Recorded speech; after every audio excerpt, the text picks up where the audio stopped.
Madame et Monsieur, bonsoir, ravi de vous retrouver. Merci de nous rejoindre à la une de l'actualité. Décès aujourd'hui du Moudjahid Ali Yahya Abdelnour à l'âge de 100 ans. Le président de la République, Abdelmajid Tebboune, a adressé un message de condoléances à la famille et aux compagnons moudjahidines du défunt.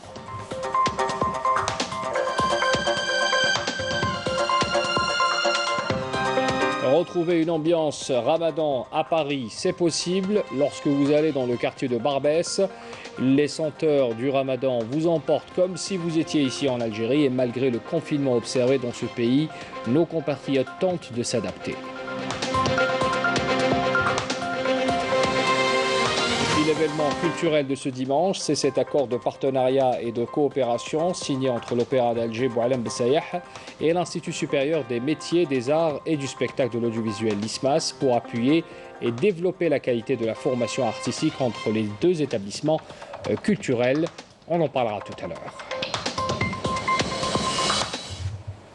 Bienvenue à tous. Suite au décès du Moudjahid et avocat Ali Yahya Abdelnour, paix à son âme, le président de la République, Abdelmajid Tebboune, a adressé à la famille et aux compagnons moudjahidis du défunt un message de condoléances et de compassion dans lequel il a salué son long et riche parcours dans les rangs du mouvement national et durant la glorieuse guerre de libération nationale, ainsi que ses services à l'Algérie indépendante. Le président Tebboune a exprimé à la famille du défunt ses sincères condoléances et sa compassion, priant Allah Tout-Puissant de combler le défunt de sa grâce et de l'accueillir en son vaste paradis et d'accorder aux siens patience et courage, conclut un communiqué de la présidence qui nous est parvenu ce soir. Le président du Conseil de la Nation, Salah Goudjil, a également adressé un message de condoléances à la famille de l'avocat et moudjahid regretté Ali Yahya Abdelnour, décédé donc, il faut le rappeler, ce dimanche à l'âge de 100 ans, dans lequel il a affirmé que l'Algérie perd avec sa disparition une sommité en matière de militantisme pour les droits de l'homme, et un moudjahid fidèle, dira encore Salah Goudjil. Et puis pour sa part, le Premier ministre Abdelaziz Jarrad a adressé aussi ses condoléances à la famille et à la famille de l'avocat et moudjahid Ali Yahya Abdelnour, saluant son riche parcours de militant au rang du mouvement national, ainsi mais aussi durant la guerre de libération nationale et dans l'Algérie post-indépendante. Le Premier ministre, dans son message, écrivait: prions Dieu donc le Tout-Puissant de lui accorder sa miséricorde et de l'accueillir en son vaste paradis. Alors, pour rappel, bien sûr, l'avocat et militant des droits de l'homme Ali Yahya Abdelnour est décédé ce dimanche à l'âge de 100 ans. Il est né le 18 janvier 1921 à Aït Yahya à Tizi Ouzou. Le défunt a été membre de l'Assemblée constituante, puis député, ministre des Travaux publics et des Transports, puis ministre de l'Agriculture et de la Réforme agraire. Entre le gouvernement de Ouali Boumedienne, Maître Ali Yahya Abdelnour avait consacré toute sa vie à défendre les droits de l'homme. En 1983, il a été le fondateur de la Ligue algérienne pour la défense des droits de l'homme. Il disparaît donc aujourd'hui. Inna lillahi wa inna ilayhi raji'un. Une dangereuse conspiration ciblant l'Algérie, fomentée par le mouvement séparatiste MAC, a été dévoilée. C'est ce qu'indique aujourd'hui le ministère de la Défense nationale dans un communiqué. Dans la poursuite des investigations sécuritaires relatives à l'opération menée la fin du mois de mars dernier par les services de sécurité relevant du MDN, ayant permis le démantèlement d'une cellule criminelle composée de partisans du mouvement séparatiste MAC, impliqués dans la planification d'attentats et d'actes criminels lors des marches et des rassemblements populaires dans plusieurs régions du pays, en plus de la saisie d'armes de guerre et d'explosifs destinés à l'exécution de ces plans criminels. Cette dangereuse conspiration ciblant le pays, fomentée par le dit mouvement, a été dévoilée, précise encore la même source. En effet, les graves aveux donnés par l'ex-membre du mouvement subversif MAC, le dénommé H. Nordin, au service de sécurité, ont révélé l'existence d'un plan criminel perfide, je cite, visant à perpétrer ces attentats pour exploiter ensuite les images dans leur campagne subversive et implorer l'intervention étrangère dans les affaires internes du pays, relève encore le MDN. Le même communiqué ajoute que ce plan a levé le voile sur l'implication de plusieurs membres du mouvement séparatiste MAC ayant bénéficié d'entraînement au combat à l'étranger avec le financement et le soutien de pays étrangers. Il est à souligner que cette opération, qui dénote du degré de vigilance des services de sécurité relevant du ministère de la Défense nationale et de leur capacité à mettre en échec tous les plans criminels, est toujours en cours afin d'arrêter tous les membres impliqués dans cette bande de criminels qui vise à porter atteinte à la sécurité, la stabilité et à l'unité du pays, précise encore le communiqué du ministère de la Défense. Un avant-propos du ministre des Affaires étrangères Sabri Boukadoum a été publié dans le rapport annuel des Nations Unies sur le bilan 2020 de la coopération entre l'Algérie et le système onusien. Boukadoum avait réitéré l'engagement de l'Algérie à poursuivre ses efforts pour atteindre les 17 objectifs du développement durable et à s'associer à l'effort de la communauté internationale pour mener à son bon terme l'agenda 2030 pour le développement durable.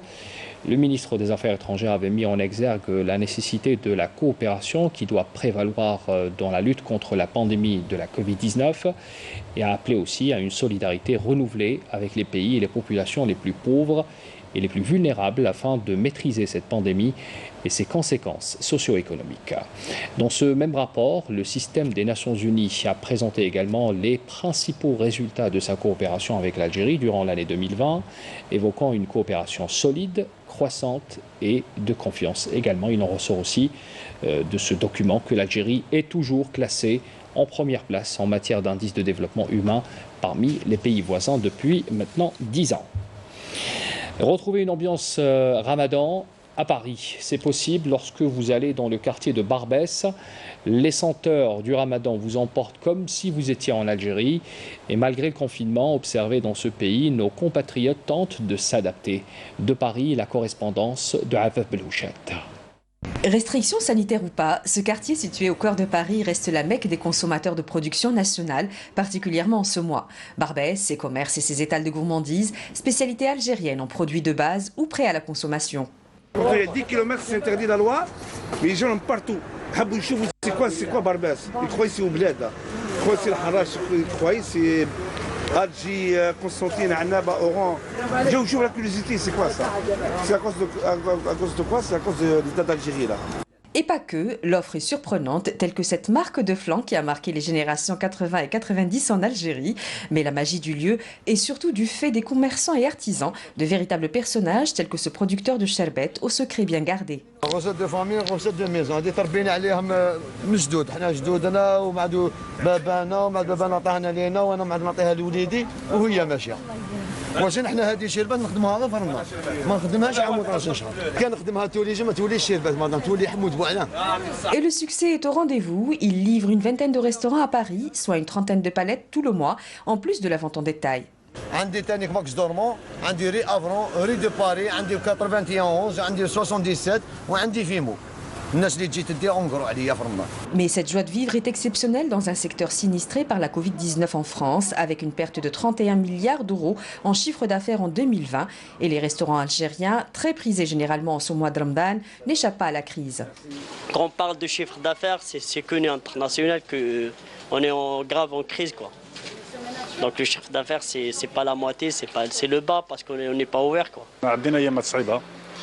كاين ناس الشوماج، كاين ناس خدمه نقص بزاف، كاين الحاله تبدلت، الحاله غلات، دونك رانا مع l'emporter نبيعو. Et ce, malgré les aides d'État, les ventes à emporter et le système de livraison. Beaucoup de restaurateurs algériens ont dû réduire leurs effectifs, généralement revus à la hausse pendant le mois sacré. Les salariés, on est entre 8 et 9, donc normal, on est ouvert. Là, il y a presque 5 ou 6 sont en chômage partiel. On travaille avec minimum parce qu'on ne fait que de l'emporter. Le reste, c'est l'État qui paye le salarié. Une situation aggravée par les habitudes d'achat des consommateurs dont la fréquentation est généralement rythmée par l'heure de la rupture du jeûne. Nous, notre travail entre 16h et 20h. Et comme cette année, c'est à 19h le couvre-feu, le confinement, c'est un peu chaud pour nous, mais on fait avec, quoi. Pour autant, les restaurateurs algériens résistent davantage à Paris que dans d'autres villes françaises et les commandes peuvent provenir de très loin. Je vais les envoyer à mon frère Parce qu'il est en Bretagne, ils n'ont pas ces petits trucs de Ramadan là-bas. De son côté, le gouvernement français prévoit la réouverture des restaurants à partir de la mi-mai 2021, avec les terrasses d'abord uniquement. Reste à savoir combien de restaurateurs algériens possèdent des terrasses pour profiter de cette mesure. On revient en Algérie pour parler de l'agriculture qui connaît une dynamique sans précédent ces dernières années. Et pour booster ce secteur prometteur, l'Office algérien interprofessionnel des céréales a lancé une nouvelle annexe à Mnéa, promue en wilaya, il faut le rappeler. Les agriculteurs font face néanmoins à quelques problèmes, notamment le transport. Yamina Saïdji. La production de blé a connu cette année une abondance sans précédent à Hassitouil, une région connue pour son activité de céréaliculture. Le surplus de production est estimé à plus de 10 000 hectares dans cette exploitation agricole de la wilaya de Mnéa.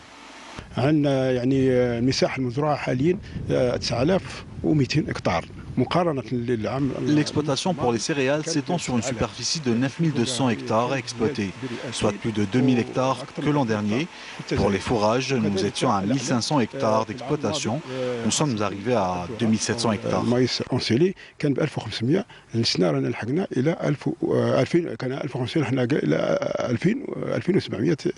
Mohamed veut étendre son exploitation agricole, ce qui n'est pas réalisable dans l'immédiat, vu le problème de transport, un problème récurrent pour les agriculteurs de la région. C'est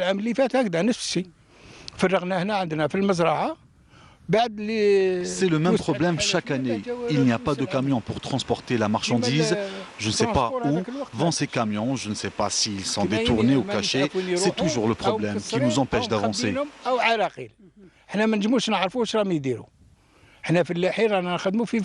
Au grand bonheur de cet agriculteur, l'Office algérien interprofessionnel des céréales a ouvert une nouvelle annexe dans la wilaya.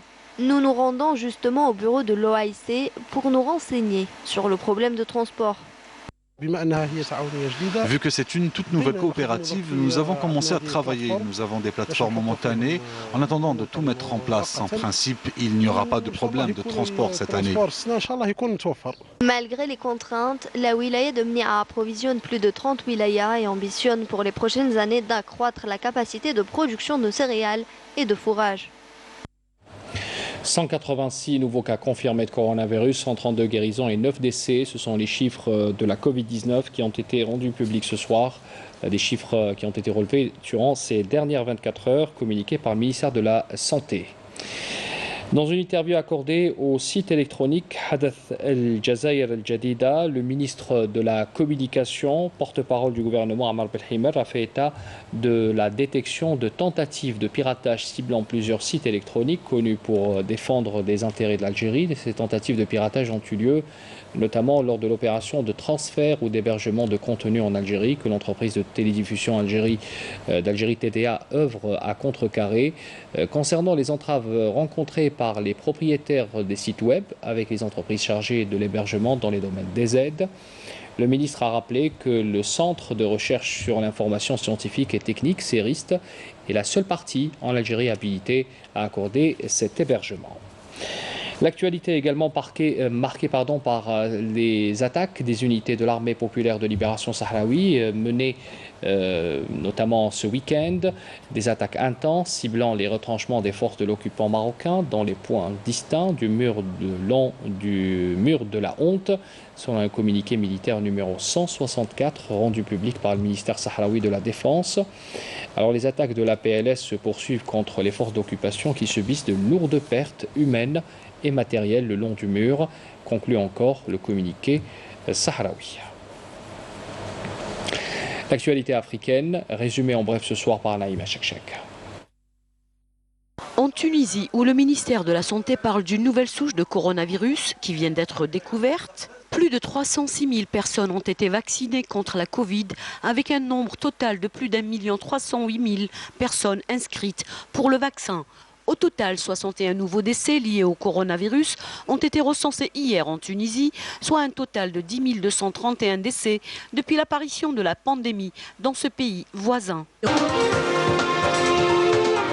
Les Nations Unies déterminées à poursuivre leurs efforts pour nommer un nouvel émissaire pour le Sahara occidental. C'est le porte-parole du secrétaire général de l'ONU qui le souligne, reconnaissant dans la foulée des difficultés à pourvoir le poste vacant depuis mai 2019. Et de son côté, le CMP, le Conseil mondial de la paix, appelle l'ONU à protéger les droits humains du peuple sahraoui dans une note de soutien à la militante sahraoui Sultana Khaya, victime de harcèlement incessant de la part des forces d'occupation marocaines au Sahara occidental. Sur un tout autre registre sportif, celui-là, le Kenya organise depuis hier et jusqu'à ce soir l'Equator Rally, une épreuve du championnat d'Afrique de course automobile. L'occasion pour le pays de préparer son grand retour en championnat du monde des rallyes avec l'épreuve du Safari Rally en juin prochain qui avait été retiré de la compétition depuis 2002 par la Fédération internationale de l'automobile pour des raisons de sécurité. Et puis dans le cadre d'une nouvelle coopération culturelle, scientifique et artistique, un nouvel accord de partenariat et de coopération a été signé entre la directrice Fatma Zahra Snoussi, directrice générale fraîchement installée à la tête de l'Opéra d'Alger, Boualem Bessayah, et Mohamed Boukras, directeur de l'Institut supérieur des métiers, des arts, du spectacle et de l'audiovisuel, l'ISMAS. L'objectif est d'appuyer ainsi que développer aussi la qualité de la formation artistique entre les deux établissements culturels. Un accord qui prévoit des stages pratiques au profit des étudiants de l'Institut en matière de scénographie, d'éclairage, de chorégraphie également, notamment avec l'organisation de manifestations culturelles et des représentations artistiques communes entre les deux établissements pour mettre en exergue leur coopération bilatérale et investir dans les expériences et les compétences artistiques. Je vous invite à écouter les deux parties à l'issue de cette cérémonie.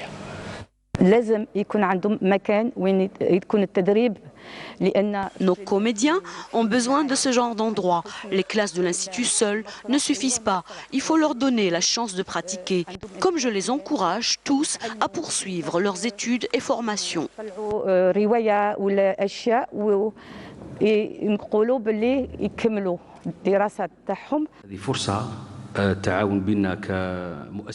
C'est une opportunité pour notre établissement. Il faut savoir que nous avons plein de jeunes optimistes et qui aiment la scène.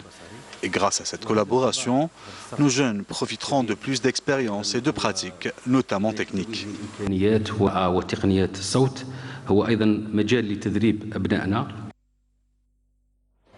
C'est la fin de ce journal. Merci de l'avoir suivi. Je vous souhaite une excellente soirée. Sahaf Torkoum. À demain.